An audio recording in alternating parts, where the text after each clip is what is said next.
You're not in the will, not a single cent, my stepmother sneered, her voice sharp enough to cut glass. Across the table, the lawyer smiled politely.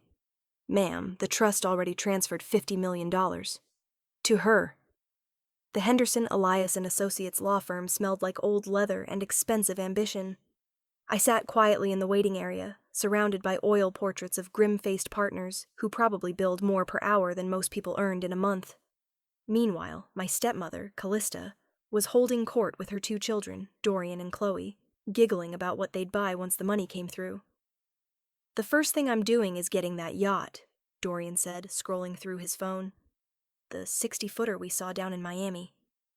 I'm thinking about a place in the Hamptons, Chloe added, tossing her perfect blonde hair. Something elegant, maybe 8 bedrooms. Nothing too flashy. Callista brushed her manicured nails across their hands, those same nails that had been clawing into my father's wealth for 7 long years. Now, children, let's not be gauche, she purred. We'll talk investments once the paperwork is done. Then she looked at me. That venomous little smirk of hers stretched just enough to sting. I pretended to be busy on my phone, scrolling through emails that didn't matter, trying not to meet her eyes. I still don't see why she's even here, Callista whispered to her little audience, loud enough for everyone to hear. Thaddeus made his wishes very clear before he passed.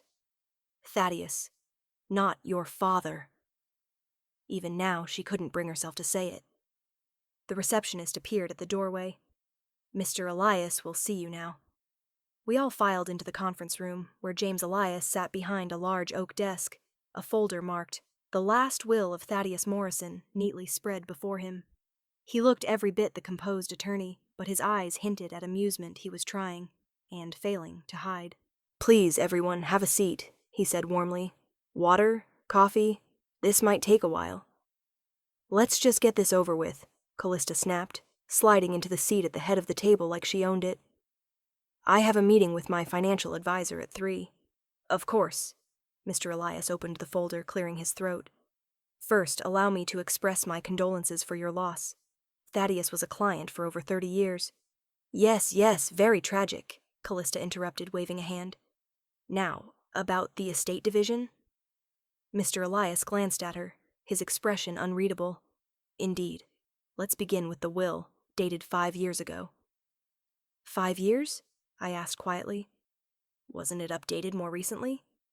Callista laughed, the sound sharp and brittle. "Oh, sweetie, you really don't understand how this works, do you? Thaddeus and I made sure everything was revised after our wedding. The estate stays with family." "The immediate family," I repeated. "Meaning?" "Meaning the people who were actually there for him," she said sweetly. "Not the daughter who could never find time to visit, too busy running her little charity project." I remembered all those family dinners she'd forgotten to invite me to, the phone calls she intercepted, the excuses she gave when Dad asked why I hadn't come by. "Shall we proceed?" Mr. Elias asked, his tone calm, but with a spark of amusement behind it. "Please do," Callista said smugly. "It's all very simple. The estate is divided between myself and my children, with a modest gift to charity. As for Celine," she gestured toward me, "she gets nothing. I made sure of that." She was practically glowing with pride. 7 years of marriage, she said, and I finally got Thaddeus to see sense about his ungrateful daughter. "You're not in the will, Celine. Not a penny." The room went still.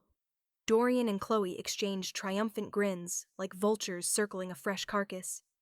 Callista looked ready to purr, and that's when Mr. Elias started laughing. Not a polite cough or a nervous chuckle, an honest, full-bodied laugh that filled the wood-paneled room. "I'm sorry," he said, wiping his eyes. "That was unprofessional of me. Mrs. Morrison, do you happen to know what a revocable living trust is?" Her confidence faltered for the first time. "Of course I do. It's some kind of financial instrument." "Very good," Mr. Elias said, suppressing another laugh. "And do you know when Thaddeus created his children's trust?" "Children," Callista repeated. "He only had one, with me." "Actually," Mr. Elias said, pulling out a thicker folder, "Thaddeus established the Morrison Family Trust 28 years ago, when Celine was 10. It's been active ever since. That's impossible, Callista stammered. He revoked it when we updated the will. Did he? Mr. Elias replied, lifting another document. Because right here, I have every amendment ever made to that trust, the most recent one from 13 months ago. Callista's face drained of color beneath her layers of expensive foundation. You see, Mr. Elias continued, his tone patient but firm, trusts are completely separate from wills. And in this case, the trust was structured to transfer all assets to Celine, either on her 38th birthday or upon Thaddeus's passing, whichever came first. That's not possible, Callista whispered, barely audible. Celine, Mr. Elias turned to me kindly. When was your birthday? 14 months ago, I answered. Dad threw me a small party that weekend. Callista was at a spa. Ah, yes, Mr. Elias nodded. That was the weekend Thaddeus stopped by my office. He was very specific about the timing. He wanted everything transferred smoothly, well before any potential complications. He turned back to Callista, his tone now fully professional again. Ma'am, he said simply, you can't alter a trust that already transferred $50 million last year. Callista's face went pale, paper white, almost ghostly. Her lips opened and closed uselessly, like a fish gasping on dry land. 50? Dorian stammered. 50 million, Mr. Elias clarified smoothly. That was the value 14 months ago. With current market performance and reinvested dividends, it's sitting closer to 57 million today. But the houses, Chloe cried out. The cars, the accounts, everything. All of those, Mr. Elias replied calmly, were held by the trust, which means they legally transferred to Celine last year. He glanced up, his expression cool and matter-of-fact. You've been living in her homes, driving her vehicles, and spending her money for the past 14 months. I finally spoke, my voice steady. Dad told me to wait, I said quietly. He said it'd be better to let things unfold naturally. He wanted to see if you'd change, Callista. If you'd stop being so, I hesitated, searching for the word. Curious, I finished dryly. This is fraud, Callista exploded, her composure shattering. We'll sue. Thaddeus wasn't of sound mind when he did this. Actually, Mr. Elias interjected, pulling another document from his folder. Thaddeus underwent a full cognitive evaluation 13 months ago. He scored perfectly in every category. 3 separate psychiatrists confirmed his mental clarity. Their joint statement described him as, quote, sharp as a tack and twice as pointed. His words, not mine. Dorian looked bewildered, his bravado slipping away. But why would he do this? I looked at him with something close to pity. Because he saw exactly what was happening. The credit cards you opened under his name, Dorian. The jewelry you bought and charged to his accounts, Chloe. And as for you, Callista, I turned to face her directly. The way you cut him off from his friends and family. The conveniently mixed-up medication that kept him foggy for weeks. The way you moved your mother into the guest house without ever asking. You can't prove any of that, Callista screamed, her voice cracking. I don't have to, I replied. Dad already did. Mr. Elias slid another folder across the table. Thaddeus hired a private investigator 2 years ago. Would you care to review the findings? Callista's hand trembled as she pushed it away. Thaddeus was particularly interested in your first marriage, Mrs. Morrison. Mr. Elias continued. How did your first husband die again? Medication mix-up, wasn't it? The silence that followed was unbearable, thick and heavy enough to choke on. Now then, Mr. Elias said briskly, clearing his throat. Let's move on to the formal will. It's quite brief. He began to read aloud. To my beloved wife, Callista Morrison, I leave the sum of $1, the exact amount she deserves. To Dorian and Lyra Whitfield, I leave the same. The remainder of my estate, consisting mostly of personal effects since the trust has already transferred all assets, goes to my daughter Celine. Mr. Elias reached into the folder, pulled out 3 crisp dollar bills, and placed them neatly on the table. That's it? Chloe whispered, her voice trembling. $1? Actually, I said, reaching into my purse, I brought something for each of you as well. I handed them 3 white envelopes. Eviction notices, I said plainly. You have 30 days to move out of all my properties. You can't evict us, Callista shouted, jumping to her feet so fast her chair crashed backward. I can, I said evenly. You're not his widow anymore. You're a tenant. A rent-free one, at that. I stood. That includes the main estate, the beach house, the mountain cabin, and Dorian's little city apartment. You've all been enjoying a luxury you didn't earn. How did you even know about that? Dorian snapped. The same way Dad knew about your gambling debts, I said, and Lyra's endless shopping binges, and Callista's creative investment history. You 3 weren't nearly as clever as you thought. Mr. Elias cleared his throat again. Before we conclude, there's one final matter. A personal letter from Thaddeus, to be read aloud.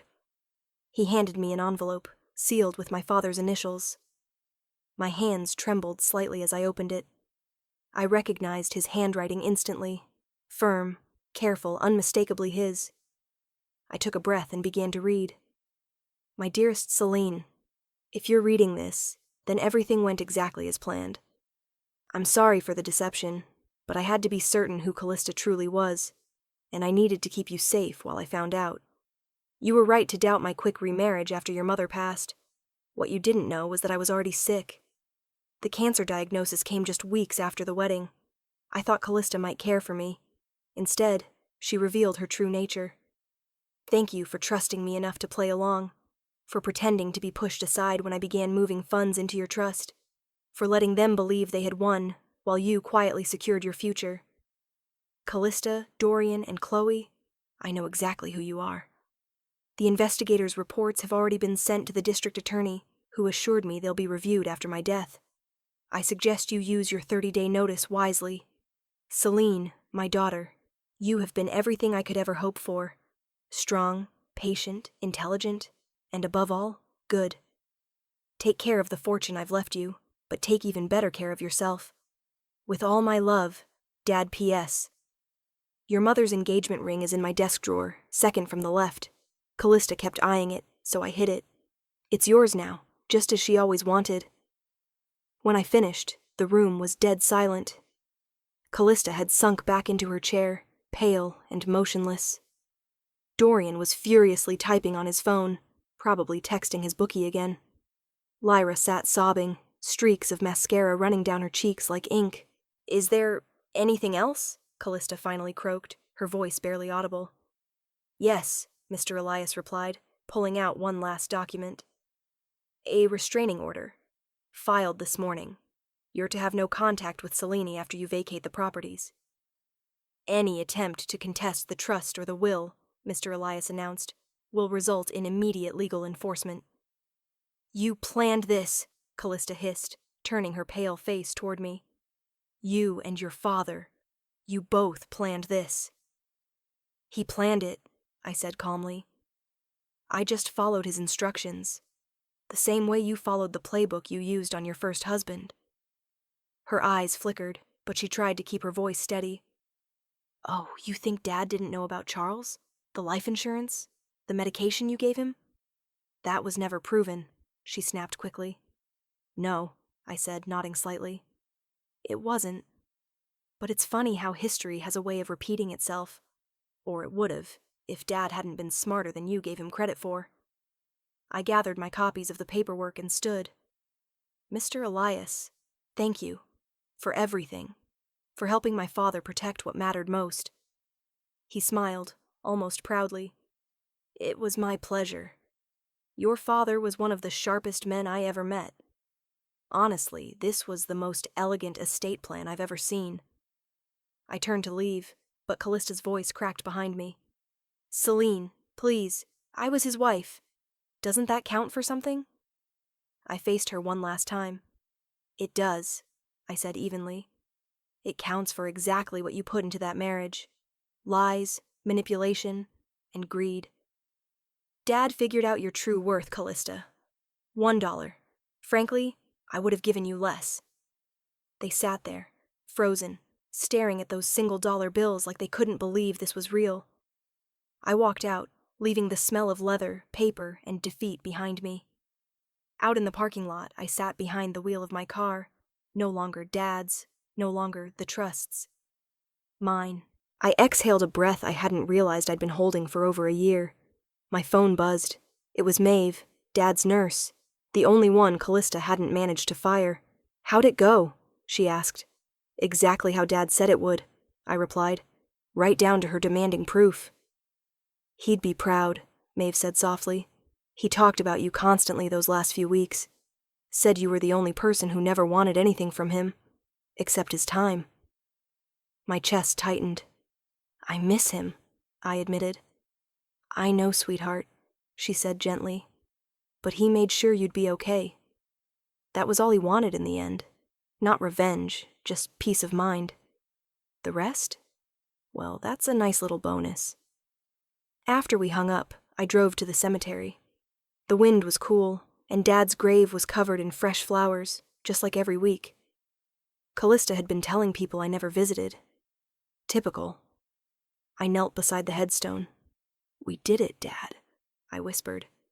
"Just like you planned. They never saw it coming."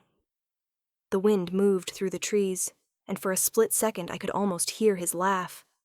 The same laugh I heard that day in Mr. Elias's office, when we were signing paperwork and Callista was away at her precious spa. "She thinks she's clever," he'd said, "but clever and smart aren't the same thing."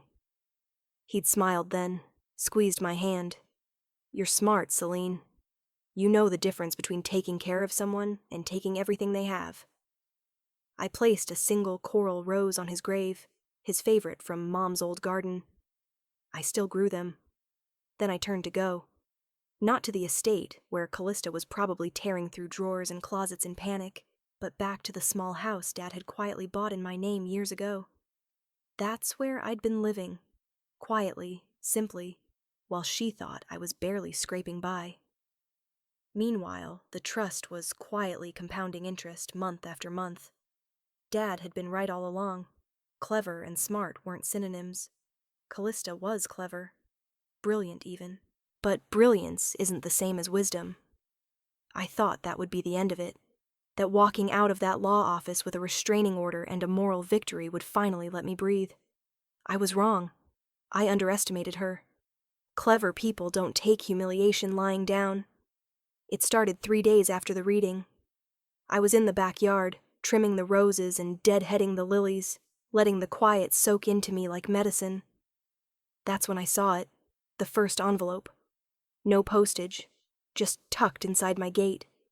Thin, white, my name written in red ink.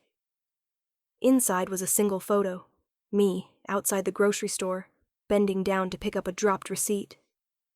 The picture had been taken from behind a bush. I froze.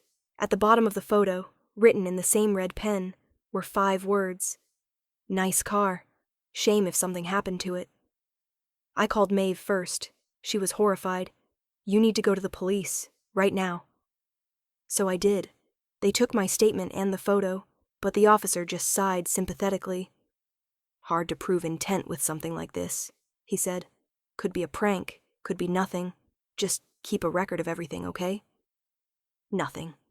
I wanted to scream. This woman erased my father's entire social circle. You think she's going to walk away quietly? The next incident came 4 nights later. My doorbell rang at 2:13 a.m. I sat up, heart pounding. I grabbed my phone and opened the live feed from my doorbell camera. Nobody there. I switched on the porch light. Still nothing. When I opened the door, a brick thudded onto the porch. Someone had balanced it upright, and carved into its side, crudely but clear, were 2 words: "Get out." The police came again. They swept the area, checked for prints, footprints, tire marks. Nothing. No forced entry, no witnesses. Just an empty street and that brick on my porch. "We'll increase patrols," the officer promised, "but there's no concrete threat. Not yet." I changed all the locks the next morning, and for the first time since Dad's funeral, I realized something chilling. The war wasn't over. I upgraded my entire security system, new locks, 2 extra cameras, motion lights by every entrance. I thought that would make me feel safe. It didn't, because that's when the rumors started. The call came one morning from the director of the organization where I worked. Her voice was careful, too polite. "Celine," she began, "I wanted to speak to you personally before this spreads. We've received several anonymous tips sent to the board, accusations of financial misconduct." My stomach dropped. What kind of misconduct? She hesitated. "Personal use of donor funds, unauthorized travel, lavish expenses, all dated within the last 18 months. "That's impossible," I said immediately. "I believe you," she replied gently. "But the board has to review the claims. There'll be a full audit. In the meantime, I'm afraid you'll need to take a leave of absence." I ended the call and screamed into the silence of my living room. Callista wasn't just trying to get revenge.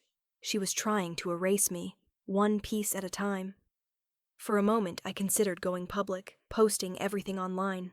The will, the trust, the threats, the proof. But then I remembered my father's words. "She thrives in chaos. Don't feed it. Stay quiet. Keep the high ground."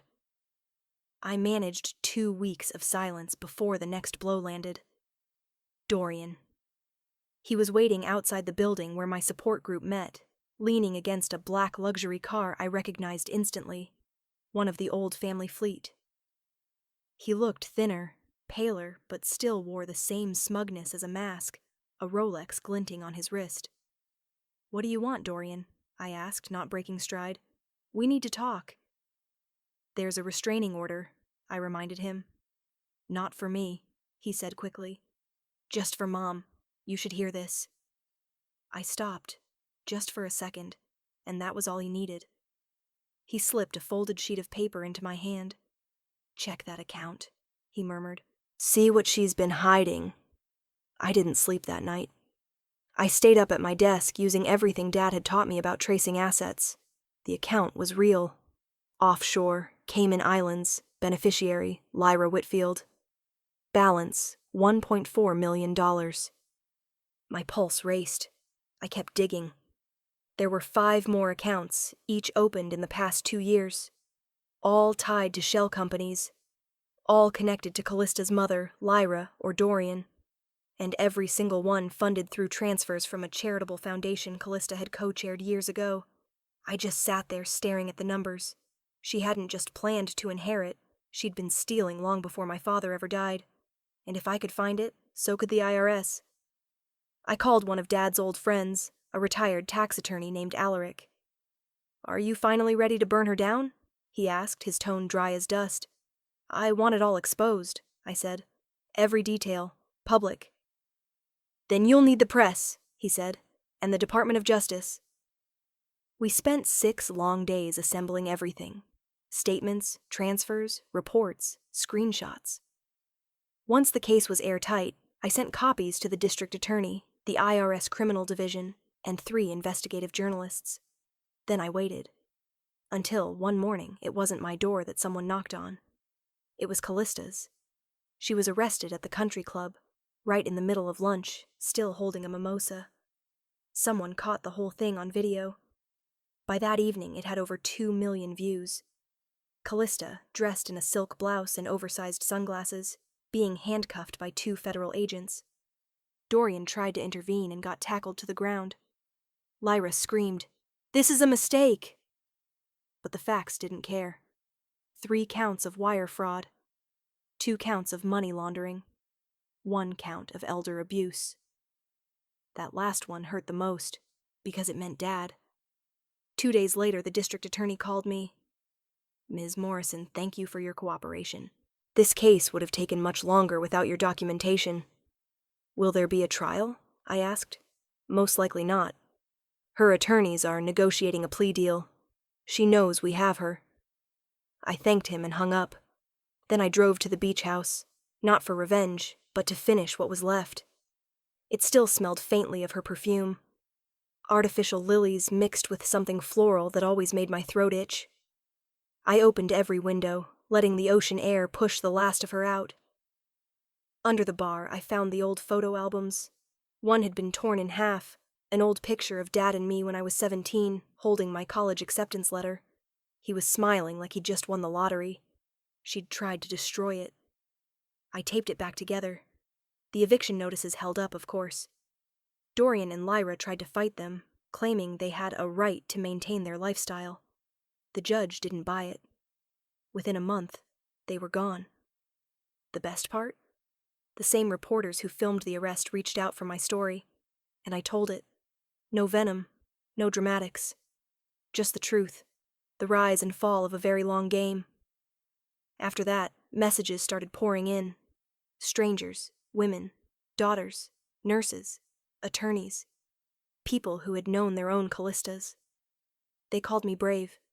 Some even said I was a hero. But I didn't feel like one. I just felt free. Dad's grave had more flowers that month than ever before. One evening I sat on the porch of the mountain cottage, wrapped in a blanket with a mug of tea. Maeve came to visit. We watched the sunset without speaking for a long time. "He really did it," she said finally. "He protected you, even after he was gone." I smiled faintly.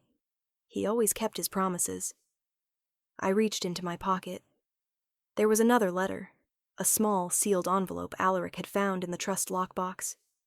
Inside was a single line, written in Dad's familiar hand. She built her kingdom on sand. You, Celine, were always the stone. For the first time in weeks I cried, not because I was broken, but because finally I felt whole.